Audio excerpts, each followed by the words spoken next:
Hey, good morning, everybody. Morning. Good morning. Oh, we got a whole class today. Hang on, everybody. Hang on. I want to make everyone feel at home. I got to put it on the right way. There we go. So, Kaylee, first of all, congratulations. Thank you. Secondly, I want to ask you how you first, and I want to make this a dialogue if possible. I'm curious how you became a teacher. Where did that love come from? Where did that passion come from? Because I would imagine teaching, like coaching, you don't just get involved in it by accident. There's something that draws you towards that. Yeah, so my mom is actually an educator. So I've been around teachers my whole life.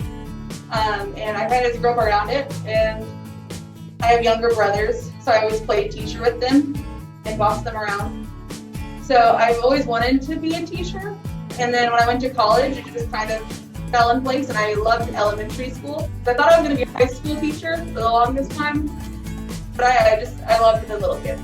Where did you guys grow up? I actually am from Missouri. Oh, so you're from Missouri. Yeah, my dad was military. So I grew up near Fort Leonard Wood. Mm-hmm. Yeah. I spent 8 years in Kansas working as an assistant coach for Sporting Kansas City. Oh yeah, I'll be to a sporting game. You've been? Mm-hmm. Well then, unfortunately, you've probably heard my poor language on the sideline. And STEM stands for science, technology, engineering, math. Is that correct? Yes.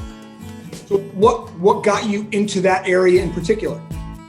So I was teaching first grade, and I focused really on reading, actually. That's what my minor is in reading.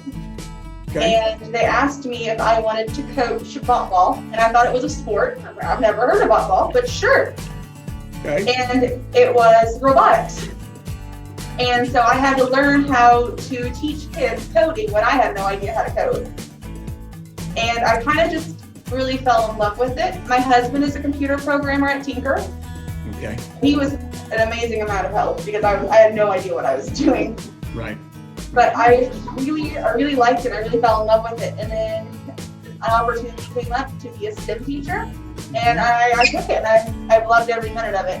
It's incredible. It sounds like you really gravitate towards that growth mindset piece. Is that accurate? Yes. Yeah, we do a lesson every year, especially with the younger kids, about how, like I said, our brain's a muscle. We're not bad at math. We just need to learn math. Yeah. Gives me an idea, JP. Go ahead. Yeah, no, teacher of the match sits on the bench for a little while. I don't know. Yes, that's not a bad idea. They might actually be able to calm me down at certain moments. Are you ready for that, Miss McKinney? You know, I feel like a bunch of soccer players are probably like a bunch of kindergartners. And I work with them too.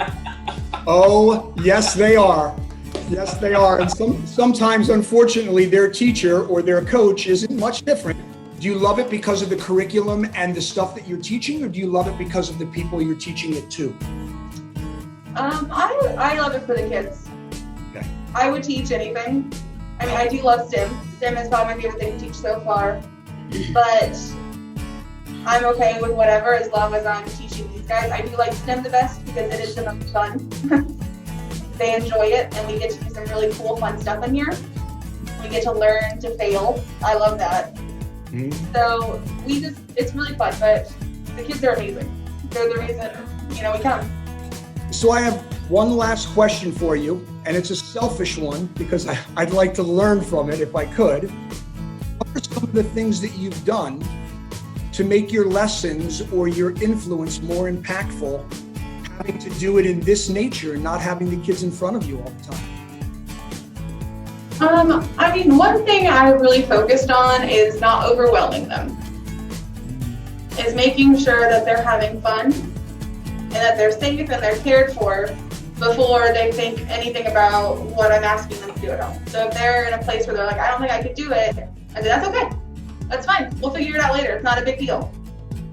And then giving them activities that I know they can do independently without any adults. That's a big one because some of us may not have that adult at home all day long. So we need to make sure that we have activities we can do that are fun and engaging, but also you can do them independently. I wanted to say thank you to Devon Energy. I wanted to say thank you again to Ms. McKinney.